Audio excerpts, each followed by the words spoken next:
Estamos como lo anuncié hace un momento, con el doctor Mario Arias Gómez, un hombre diplomático de carrera, un hombre dedicado a los temas históricos, como lo vamos a poder escuchar ahora aquí, dada su cercanía con la Academia Bolivariana de Venezuela y sus pasos por el Perú. Yo le digo a usted canciller porque ahora cualquiera puede ser canciller. Después de lo que pasó con el señor Leiva en Europa, cualquiera en Colombia puede ser canciller de la República. ¿En qué circunstancias llegó usted, doctor Mario Arias, a Venezuela? A ver, William, gracias por la invitación.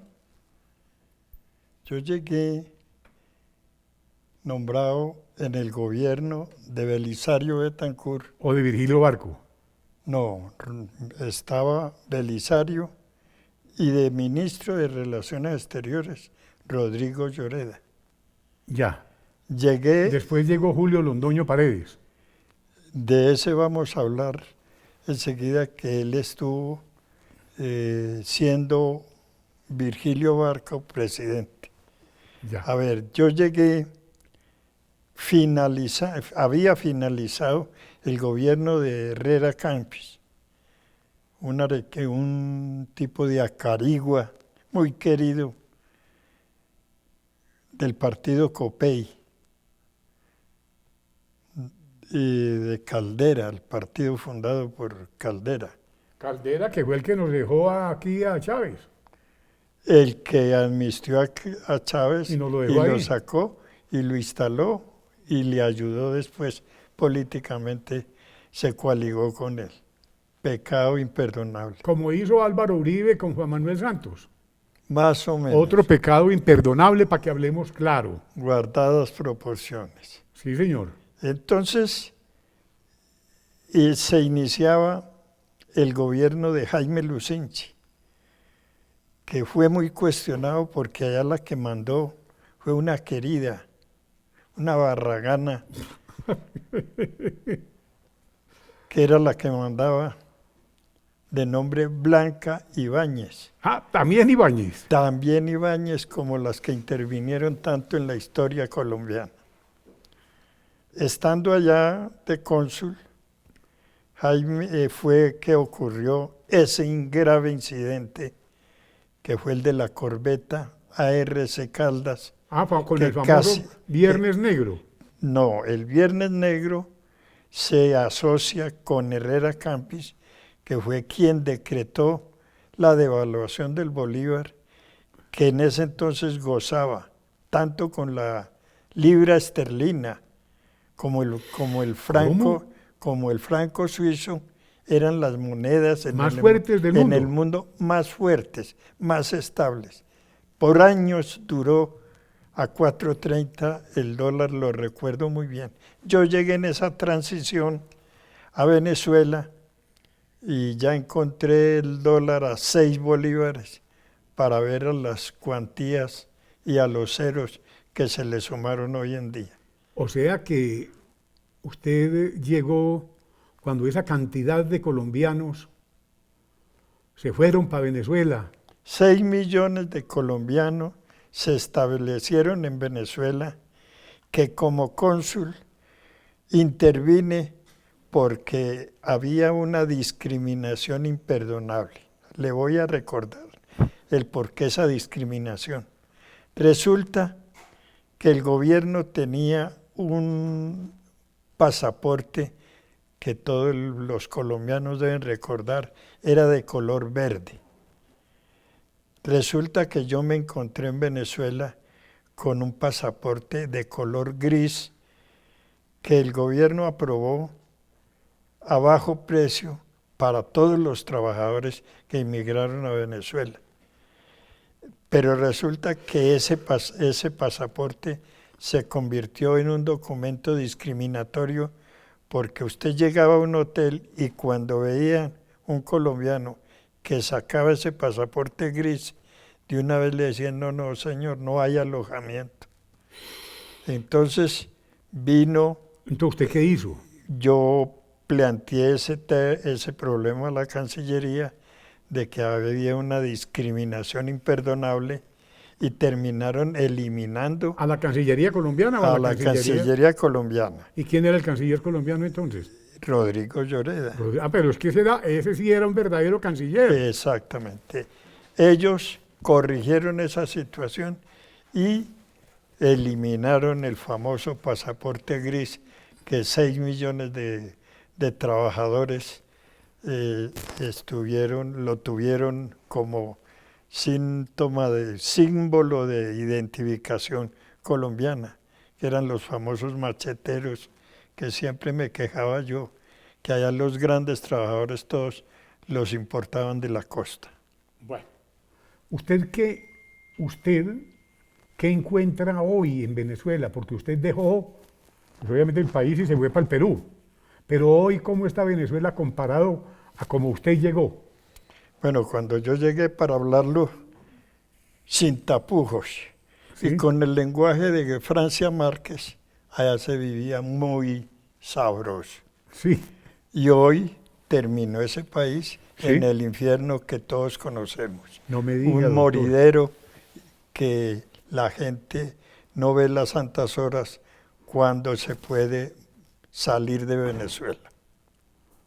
De ahí toda la importación que tenemos de gente buena y gente muy mala, muy peligrosa, que es parte de la violencia que estamos padeciendo hoy en Colombia. ¿A qué se debió lo que provocó el Viernes Negro? A la devaluación que te mencionaba del Bolívar, Es que es bueno repetir eso. decretada por Herrera Campis, y eso fue un remesón en toda la economía, tanto que miren en dónde va un país como Venezuela, un país saudita rico, sobrante en todo, con las mayores reservas petroleras del mundo. ¿Qué recuerda del famoso enfrentamiento de Lucinchi? A ver, Lucinchi, en medio de unos Usted me estaba tragos, hablando ahora de que tenía una Ibáñez que lo acompañaba. él, como le digo, allá gobernaba no la mujer propia, sino la sustituta Blanca Ibáñez. Resulta que él era muy aficionado al whisky ¿Sí? y de pronto se encontró con la ¿Cómo es que le noticia. dicen whisky en Venezuela? ¿Cómo le dicen al whisky? No, allá para tomarse unos whiskies le dicen a uno, vamos a echarnos unos palos. Palos. Y, Entonces ya tenía cuántos palos en la cabeza. Y sí, pues que entiendo que estaba muy tragueado porque estaba en esas cuando ocurrió el aviso de que la corbeta ARC Caldas había traspasado el paralelo de Castilletes rumbo al lago de Maracaibo. En ese entonces Colombia quería reivindicar esa parte económica, la plataforma económica que le correspondía, porque ella por el lado de La Guajira, linda con el lago de Maracaibo. Yo estuve por allá en compañía de mi amigo del alma, Rodrigo Marín Bernal. Muy querido Rodrigo, tengo grato. Y fuimos allá. Entonces le dije yo al doctor Marín, que nos dijeron, no puede dar un paso más. Estaba un general de apellido Adrada Córdoba, y él le dijo, está prohibido que den un paso. Yo le dije, ¿por qué no? Dele, hágale. Va y se lava las manos allá. Usted tiene derecho a lavarse las manos en cualquier parte. Efectivamente, el doctor Rodrigo Marín Bernal dio el paso, se lavó las manos, y esa fue la noticia en Venezuela y en Colombia. Porque en esto hay que dar los pasos. Exactamente, en el gobierno de Virgilio Barco, siendo canciller Julio Londoño, que Julio hablamos Londoño ahora, Paredes, y al lado de Venezuela, ¿era ministro de Defensa quién? de que ¿De Colombia? recuerde, no, no recuerdo, pero al lado de Venezuela el ministro de Relaciones Exteriores era Consalvi y presidente Consalvi. Lucinchi, sí. Y cuando traspasaron la línea del ARS Caldas y se situó en lo que Colombia ha considerado que son sus aguas, que es su plataforma económica contigua al La Guajira, inmediatamente salió un patrullero venezolano que llamaba La Libertad, ARCB, B pequeña como decimos nosotros los antiguos, la Vidental, y se puso al frente de la ARC Caldas y de ahí ocurrió el siguiente diálogo que voy a leerlo textualmente como ocurrió. Le dice la corbeta Caldas: usted se encuentra, señor, sin autorización en aguas jurisdiccionales venezolanas. Le sugiero su inmediato retiro. Le contesta, dice el Caldas, el colombiano: bienvenido patrullero Libertad al mar territorial colombiano, zona económica exclusiva. Nosotros estamos en navegación de rutina en nuestras aguas. Le contestó el señor, el comandante de la Libertad: no existe tal zona económica exclusiva. Le repito, usted está en el Golfo de Venezuela, donde hemos ejercido soberanía desde antes de la independencia. Sepa usted que la Armada y la Fuerza Aérea de Venezuela haremos lo que sea necesario para defender nuestra soberanía sobre el Golfo de Venezuela. Por tanto, le ordeno desalojar esas aguas. Usted como historiador sabe que Bolívar y Santander tuvieron un rifirrafe bastante fuerte cuando Santander le dijo: usted no puede pisar ahí ese territorio. Y Bolívar, que era un hombre de cojones, dijo: yo paso porque paso. Y pasó. Claro. Y la tropa lo acompañó. Así es. Haciendo un recorderis aquí. Sí, señor. Pues le cuento, complementando, ¿qué hizo Venezuela? Inmediatamente movilizó todo un arsenal militar hasta el río Limón, que es muy cercano a Maicao. Sí. Y ahí situó 3, 4 batallones. F-16 estuvieron sobre la plataforma y demás. Y gracias a la OEA que intervino diplomáticamente, lograron parar esa conflagración que se veía inminente y que al final concluyó con este diálogo entre los dos comandantes. Le dice el capitán colombiano Castañeda, sin mal no recuerdo, general, y el capitán Sergio García era el colombiano, Castañeda el de venezolano. Le dice, el capitán de Caldas dice: procedo, después de que acordaron retirarse, salir con la cola entre las patas, dice el comandante colombiano: procedo a abandonar el área. He cumplido mi misión de hacer presencia y ejercer control sobre esta área marítima colombiana. Terminado, le contesta el comandante del patrullero Libertad. Usted no ha podido hacer presencia ni ha ejercido control alguno. Su retirada reafirma la soberanía venezolana sobre el Golfo de Venezuela. Terminado. Muy bien. En eso concluyó ese incidente. Usted hace unas ilustraciones precisas y me gusta mucho que sea así. Pasemos al Perú. Bien, Usted ostenta la ciudadanía peruana. así es. ¿Quién se la concedió? A ver, yo llegando, pensando retirarme de la política, porque en esos días fue que se tomó la guerrilla, la FARC, a Arboleda y la acabó. Arboleda, Pensilvania. Pensilvania. Y como yo... Y jugaban fútbol con la cabeza de los policías. Mi trasegar político fue Pensilvania.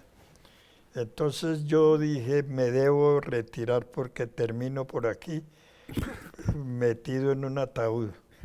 Y me fui de viaje. Usted como hombre valiente que es, Bueno, un flojo. se retiró. Me retiré y me fui de paseo para Machu Picchu. De regreso estuve en Lima y me encontré un país que lo había destrozado Sendero Luminoso. Me encontré un país pacificado. En todas las esquinas habían vendedores y compradores de dólares. Sí. Y encontré un país libre, en paz, y dije, no, este es el sitio.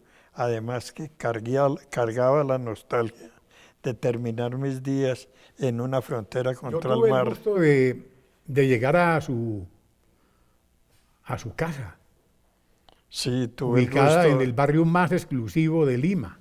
Tuve el gusto de recibirlo a William, lo recuerdo con mucha Usted fruición. me obsequió un bello reloj que espero me sirva también ahora con el bastón que me trajo del Perú, que no ha llegado por ninguna parte. Bueno, no digamos que le traje, pero sí le anticipé. Voy a ponerle la queja a Mario Francisco, Oiga, que yo que es el fiador moral de esta causa. No, yo le anticipé a usted Pero si que no le cuento al angelito. le anticipé que yo, pensando en la edad, ya había comprado hacía tiempos mi bastón. Así como un amigo mío tiene en el zarzo el ataúd con que lo van a enterrar. Ya. Entonces yo le prometí que le prestaba en calidad de préstamo. En calidad de préstamo le guardo y le presento y le presto ese bastón, que es una joya antiquísima que me conseguí en el Perú realmente. Bueno, ¿por qué delitos fue condenado Fujimori? Sabiendo que era tan bueno. A ver, yo defiendo mucho a Fujimori porque recuerde Porque usted es amigo de la hija de él. Yo soy cercano a esa familia desde que llegué, que me hizo asesor una mujer muy importante, la primera ministra de la Mujer, María Luisa Cuculiza. Ah, la Cuculiza. Que era nada menos que la alcaldesa de San Borja. Allí la asesoré e influí para que ella, que se elegía con votos independientes, llegar al fujimorismo y con llegar a los próximos días. Era tan importante esa adquisición que Fujimori la hizo primera ministra de la Mujer. Con base a eso, yo alguna vez, como ya tenía algunas inversiones en Lima, ¿sí? Dije, para asegurarme, dije, lo mejor es buscar la nacionalidad. Y tanto mi señora como yo, no fue sino hablar. Y el gobierno de Alberto Fujimori aceptó. ¿Qué recuerdos tiene de la embajada, de la toma de la embajada del Japón? Bueno, allá el Tupac Amaru, un grupo guerrillero que era complemento del Sendero Luminoso, se tomó en un festejo, en un día del Japón. Parecido a lo que pasó aquí con la toma de la República Dominicana. No, lo de aquí es una minucia, es que allá los retenidos fueron 800 personas. Uy, Dios mío. De la élite limeña, la élite política, económica, bancaria, Bueno, religiosa. ¿y cómo rescataron la gente? Porque eso sí Bueno, es un... ahí la Santa Sede intervino y logró a través de un arzobispo, consiguió soltar a la mayoría de los retenidos y la guerrilla se reservó 72 personas, lo más connotado, lo más significativo, que lo que presionaba al gobierno. Resulta que Fujimori, que eso fue una cosa de trascendencia mundial, recuerdo que montó unos equipos de sonido inmensos y eso se decía que lo que se pretendía era Fujimori aturdir a los guerrilleros que estaban dentro de la embajada. Resulta que mientras tanto construyó una réplica exacta de la embajada, consiguió los planos y construyó una réplica exacta y entrenó unos comandos cómo se debían mover en esa casa y mientras tanto a través de esos equipos de sonido cavaron debajo unos túneles que condujeron a la casa que se habían tomado. Entonces la guerrilla nunca sintió que estaban trabajando en el subsuelo por esos volúmenes de esos equipos. De la guerra del Cenepa, ¿qué recuerda?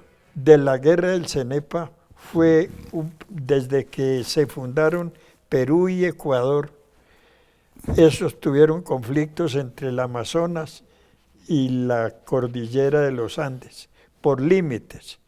Terminaron en el 95, el último agarrón que tuvieron, y a través de la Santa Sede nuevamente lograron arreglar esa dificultad.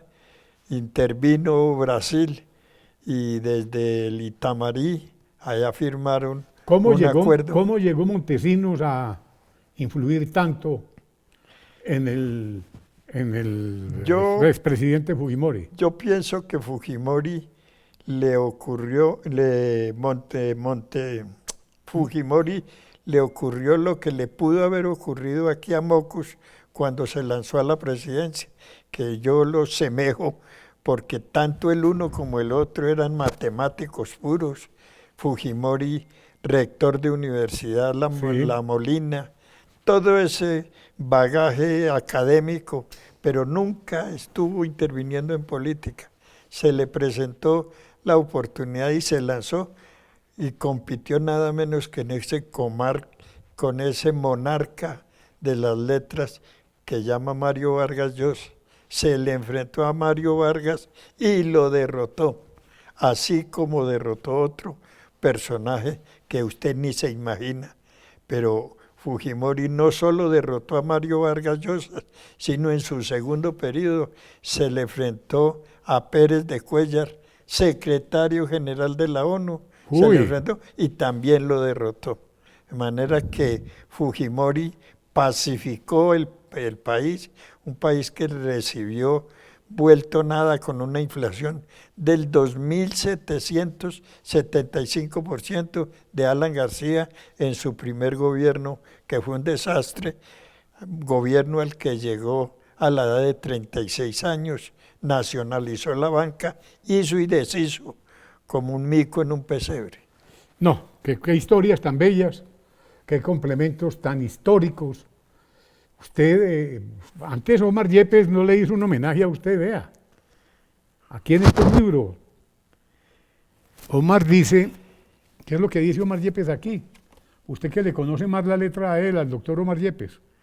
No, a mí me sonrojo leerlo, pero sé que usted... Bien pueda sonrojarse.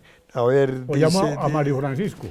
Dice, a don Mario Arias, así con mayúscula, amigo de años, participante de nuestros logros. Con afecto, Omar Yepes. Bueno, ahí tiene. Usted es un hombre grato, Usted es un hombre bueno, ¿ya está jubilado? No, yo no estoy jubilado, Vea pues, mi estimado William. eso pasa en todas partes. Bueno, el que entendió, entendió.